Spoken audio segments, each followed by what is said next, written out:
নমস্কার, চলে এসেছি সহজ পাতে সহজ একটা রান্না নিয়ে। আজকে বানাবো পমফ্রেট মাছের তেল ঝাল। এর জন্য মাছগুলোকে নুন, হলুদ আর লঙ্কা গুঁড়ো মিশিয়ে কিছুক্ষণ রেখে দেবো।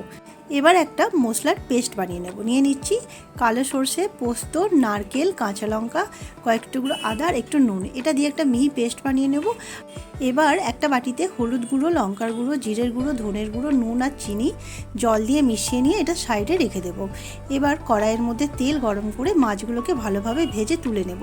এবার ওই তেলের মধ্যেই কালো জিরে, কাঁচা লঙ্কা আর টমেটো দিয়ে দেবো। আর টমেটোটা একটু গলে গেলে তার মধ্যে হলুদ লঙ্কার যে পেস্টটা করে রেখেছিলাম ওটা দিয়ে দেবো, আর নারকেল, আদা, কাঁচা লঙ্কার পেস্টটা দিয়ে দেবো।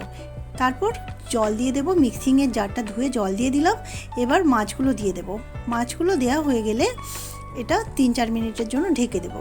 এবার উপর থেকে ধনেপাতা কুচি ছড়িয়ে দিলেই এটা রেডি। খুব সহজ ছোট্ট একটা রেসিপি। ভালো লাগলে একটা লাইক করে দেবেন। আপনারা সবাই খুব সুস্থ থাকবেন, সাবধানে থাকবেন। টাটা।